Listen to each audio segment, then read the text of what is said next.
नमस्कार। आप देख रहे हैं कैपिटल हेडलाइंस और मैं हूं वात्सल्य राय।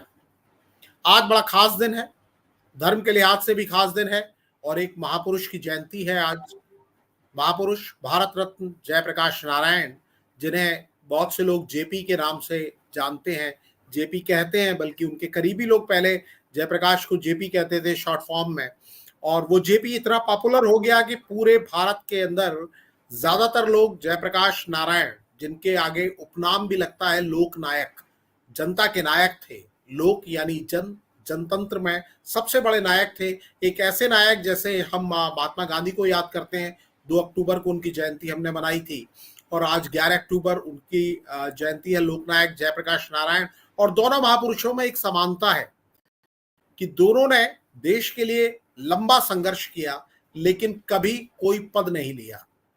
दोनों ही आजादी के सिपाही थे। लोकनायक जयप्रकाश नारायण महात्मा गांधी के अनुयायी थे, उनके पद चिन्हों पर चले।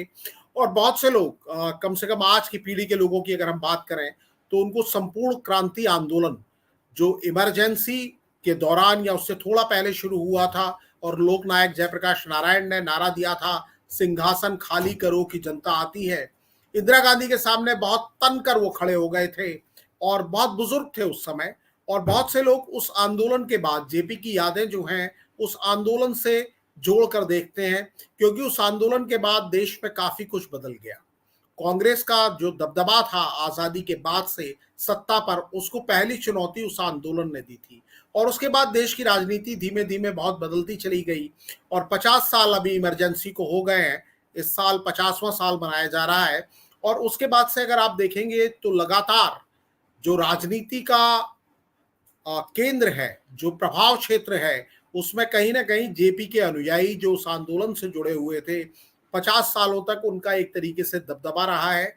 कुछ लोग अब इस दुनिया में नहीं है। वो नेता जो अनुयायी थे जयप्रकाश नारायण के, सत्ता की सीढ़ियों तक जाकर पहुंचे और उत्तर प्रदेश और बिहार में उनका बड़ा प्रभाव रहा। उन नेताओं का जो जेपी की सरपरस्ती में उस आंदोलन से निकले, उनका देशव्यापी नाम हुआ। और आज अभी तक भी कई एक नेता हैं जो सत्ता में मौजूद हैं। और जितने राजनेता हैं उत्तर भारत के, खासतौर पर जेपी को याद करते हैं उनकी जयंती के दिन, उनके संपूर्ण क्रांति के आंदोलन की तारीख के दिन, जो जून में मनाई जाती है उस दिन, और बाकी तमाम मौकों पर जेपी को याद करते हैं। लेकिन जेपी की पहचान केवल उस आंदोलन से नहीं थी। जयप्रकाश नारायण विलक्षण मेधा के व्यक्ति थे, बड़े स्वतंत्रता सेनानी थे। और आजादी मिलने के बाद देश को, वो देश निर्माण के कामों में लगे रहे। विनोबा भावे के साथ वो लगे रहे, भूदान आंदोलन में लगे रहे। बहुत संपन्न परिवार से आते थे। उन्होंने अपनी बहुत सारी जमीन भूदान आंदोलन में दूसरों को भी प्रेरित किया, अपनी जमीन को भी दिया। और संपूर्ण क्रांति का आंदोलन उन्होंने उस समय छेड़ा जब वो काफी बुजुर्ग हो चुके थे, उतने सशक्त नहीं थे, उस तरीके से नहीं थे। लेकिन उन्हें लगा, ऐसा महसूस हुआ कि इस आंदोलन का नेतृत्व उन्हें करना चाहिए, आगे बढ़कर देश को दिशा दिखानी चाहिए। और उनकी नजर में उस समय इंदिरा गांधी, जो उन्हें चाचा मानती थी, जवाहरलाल नेहरू अपने छोटे भाई की तरह मानते थे जयप्रकाश नारायण को, और इंदिरा गांधी भी बहुत आदर जयप्रकाश नारायण को दिया करती थी। तो उस समय वो अपनी भतीजी के सामने खड़े हो गए देश हित में, क्योंकि परिवार उनके लिए इतनी अहमियत नहीं रखता था जितनी अहमियत देश रखता था। उनके बारे में तमाम लोग जानते हैं, बताते हैं। और उनके करीबियों से मैंने जाना है, उनके पैतृक निवास पर भी मुझे जाने का सौभाग्य मिला है। और जब मैं वहां गया था तो वहां जो लोग उनके स्मारक को देखते हैं, जो स्मारक आज काफी अच्छा बना हुआ है, वहां पुस्तकालय है, पूरा उनका जो घर था जहां वो रहा करते थे, जयप्रकाश नारायण और उनकी पत्नी प्रभावती दोनों वहां रहते थे, उनका सामान उसी तरीके से रखा गया है संजोकर। तो वहां उनके मैनेजर ने मुझे बताया कि जयप्रकाश नारायण और प्रभावती जी ने ये फैसला किया था कि वो अपना वंश आगे नहीं बढ़ाएंगे, यानी उनके परिवार में कोई बच्चे नहीं होंगे। इसलिए क्योंकि जो देश की स्थिति थी उस समय, उन्हें लगा कि बच्चों का बोझ अभी देश सहन नहीं कर सकता है। तो उन्होंने देश के लिए काफी कुछ किया और उसके साथ इस तरह का योगदान भी दिया। अपनी पैतृक जमीनें थी या जो जमीनें उन्होंने अर्जित की थी, उसका बड़ा हिस्सा उन्होंने दान कर दिया। आज भी उनके घर में, उनके पैतृक निवास पर, उनके अपने घर पर जहां वो रहते थे, एक स्मारक बना हुआ है, एक पुस्तकालय बना हुआ है, मंदिर बना हुआ है। और एक आज की तारीख में 11 अक्टूबर के दिन बड़ा मेला लगता है, क्योंकि राजनीतिक लोगों का भी एक स्वार्थ है जेपी को याद करने में, और वो स्वार्थ ये है कि जेपी के नाम पर अब भी, जैसे महात्मा गांधी के नाम पर अब भी वोट मिल जाते हैं, उसी तरह जेपी के नाम पर भी आज की तारीख में भी वोट मिल जाते हैं। और जब कहीं चुनाव की आहट होती है, खासतौर पर उत्तर प्रदेश और बिहार में, तो जेपी की विरासत को लेकर भी एक जंग शुरू हो जाती है। सब जानते हैं कि जयप्रकाश नारायण समाजवादी नेता थे, लेकिन उसके पहले वो कांग्रेस में थे, कांग्रेस से उनका नाता था, और बड़े अच्छे बिहार और यूपी के बॉर्डर पर उनका गांव है, बड़े अच्छे परिवार से वो आते थे। आज की तारीख में जो लोग अमेरिका जाते हैं पढ़ने के लिए या नौकरी करने के लिए, वो बड़े फक्र के साथ बताते हैं कि वो अमेरिका में है, उनका परिवार बड़े फक्र के साथ बताता है, उनके रिश्तेदार बड़े फक्र के साथ बताते हैं। और जयप्रकाश नारायण उस दौर में 20वीं शताब्दी की शुरुआत में 1902 में वो पैदा हुए थे, और उसके बाद वो पढ़ाई के लिए अमेरिका गए, और अमेरिका से जब लौटे तो वो गांधी जी से प्रभावित थे, उनके आंदोलन से प्रभावित थे, और सब कुछ छोड़ छाड़ के वो आंदोलन में कूद पड़े, और बहुत बड़े क्रांतिकारी के तौर पर वो प्रसिद्ध हुए। 1942 का जो भारत छोड़ो आंदोलन था, उसमें उन्होंने जो जो वीरता दिखाई, जिस तरह का उन्होंने उस समय आंदोलनकारी के रूप में काम किया, उसकी कई सालों बाद तक लोग याद करते हैं, तारीफ करते हैं, और कल्पना करके भी कई लोग सेहर जाते हैं कि जेपी ने ऐसा कैसे किया। उसके बाद वो देश निर्माण, समाज निर्माण के काम में लग गए।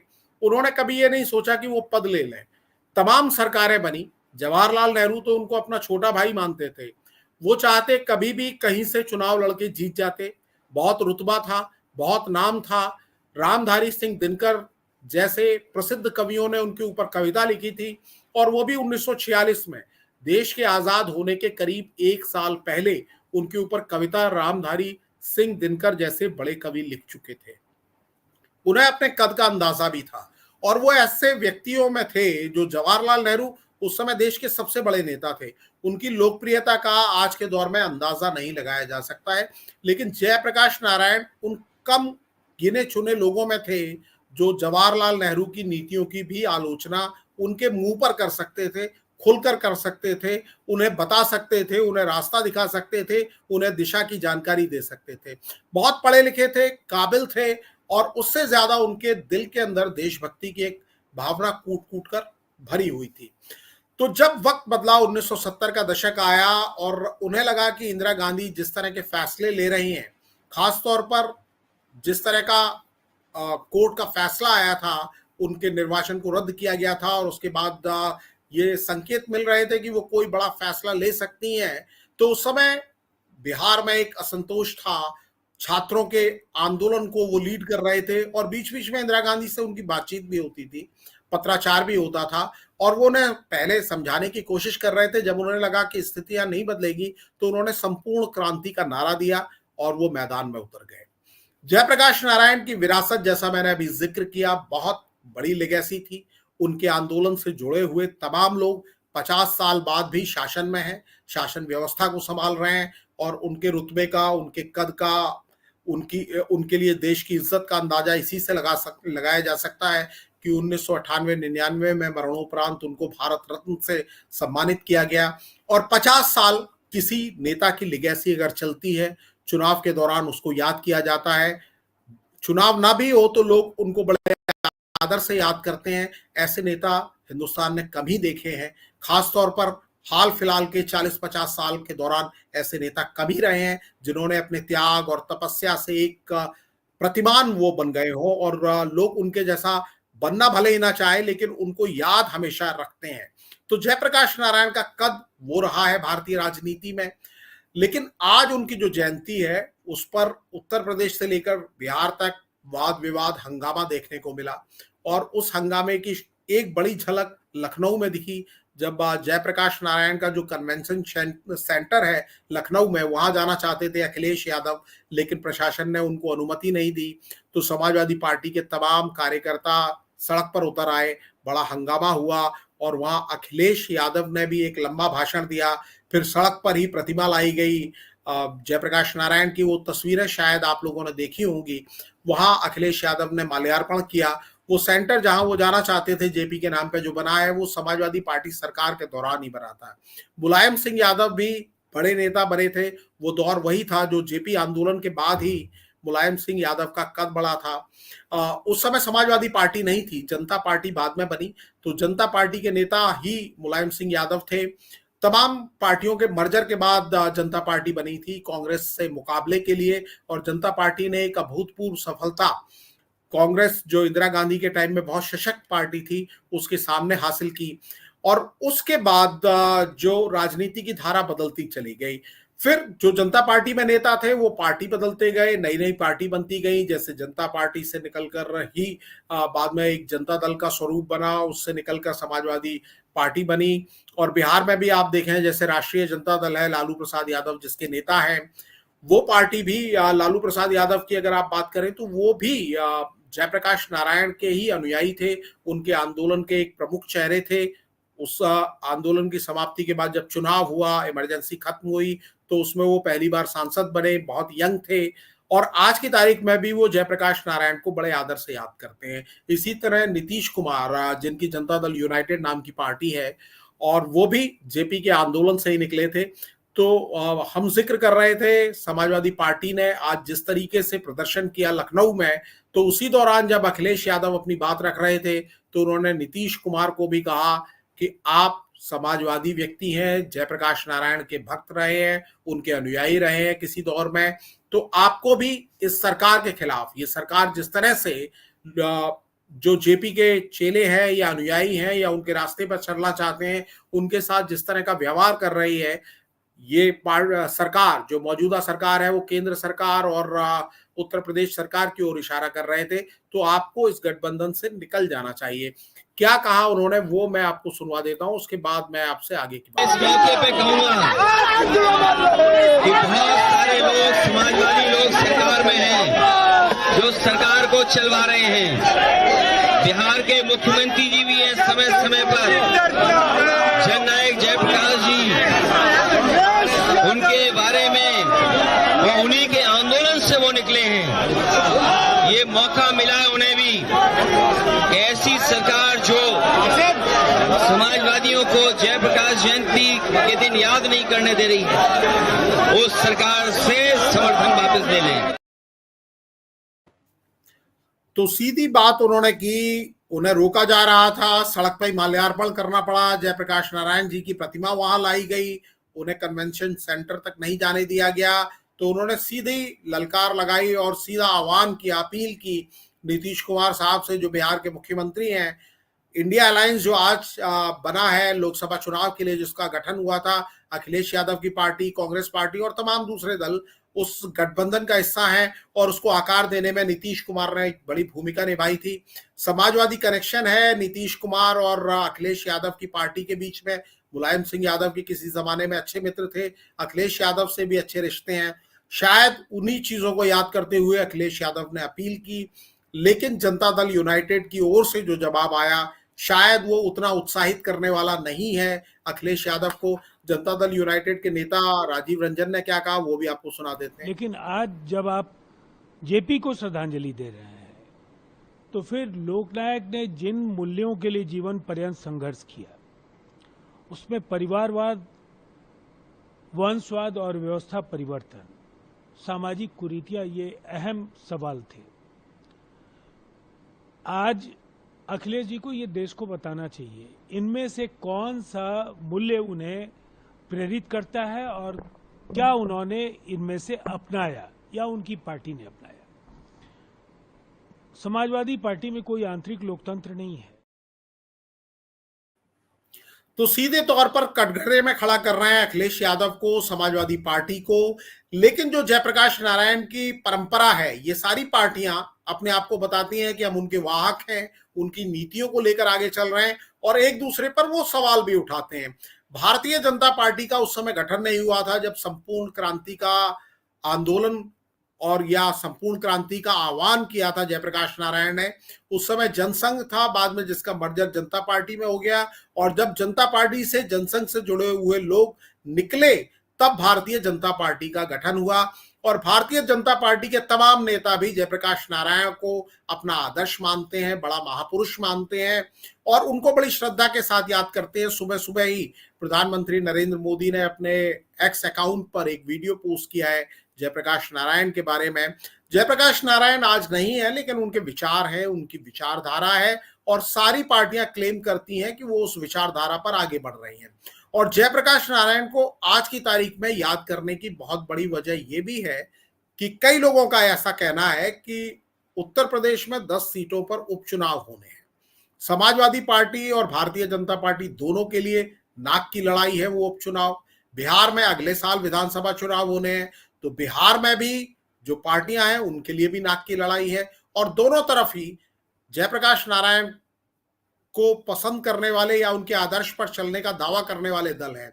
राष्ट्रीय जनता दल भी अपने आप को क्लेम करता है कि वो जेपी की परंपरा या जेपी के आदर्शों पर चल रहा है, उसी तरह की उसकी सोच है, उसी तरह वो देश का निर्माण करना चाहता है। दूसरी तरफ भारतीय जनता पार्टी और जनता दल यूनाइटेड, दोनों बिहार में दूसरा धड़ा ये है।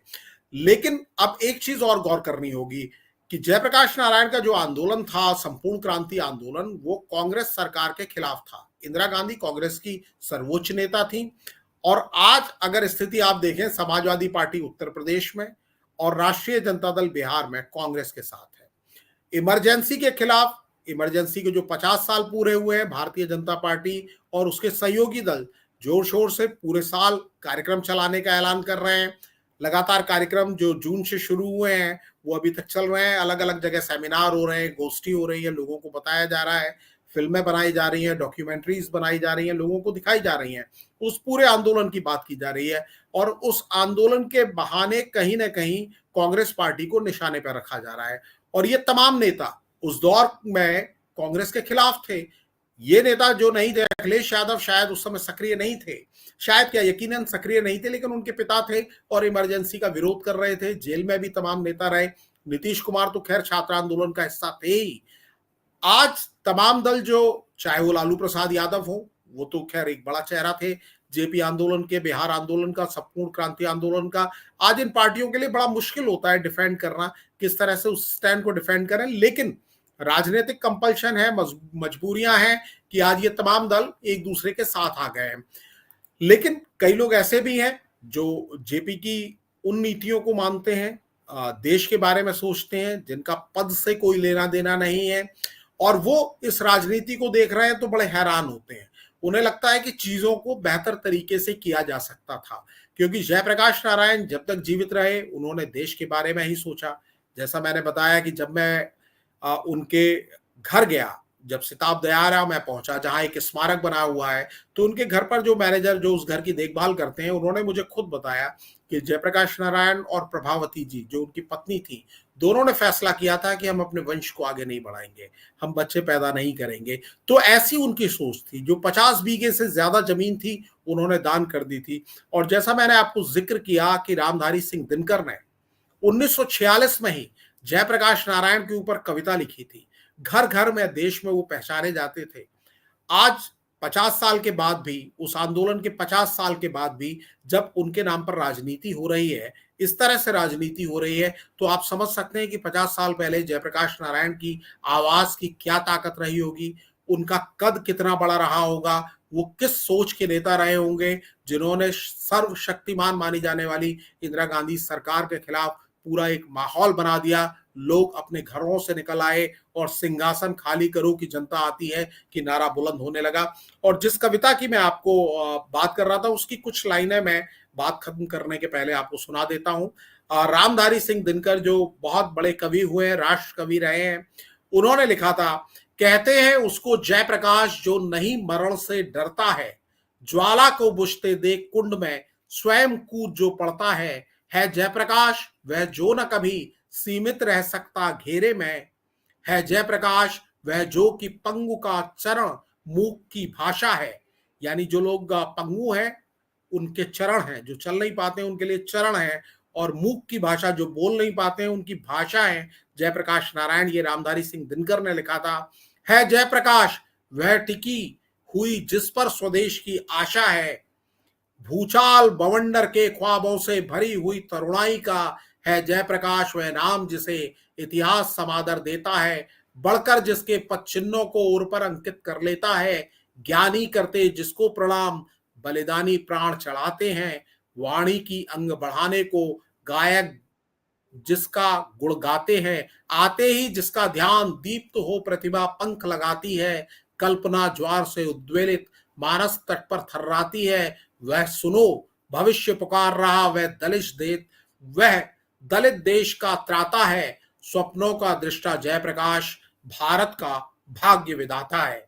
तो ये रामधारी सिंह दिनकर ने शायद भविष्य को देखते हुए 1946 में जयप्रकाश नारायण, जो बहुत बड़े व्यक्ति थे, महापुरुष थे, स्वतंत्रता सेनानी थे, उनके लिए 1946 में लिखा और आजीवन जब तक जयप्रकाश नारायण इस धरती पर रहे, भारत की सेवा करते रहे, लोगों की भलाई के लिए सोचते रहे। आज उनकी जयंती है, सभी लोगों ने बड़ी श्रद्धा के साथ उनको याद किया, हमने भी याद किया और हमें लगा कि आपके साथ जयप्रकाश नारायण की यादें साझा करनी चाहिए। बीच में राजनीति की बात हो गई, क्योंकि आज जो तस्वीरें दिखी वो अच्छी नहीं थी। उन स्थितियों को जयप्रकाश नारायण को याद करते हुए कम से कम रोका जा सकता था।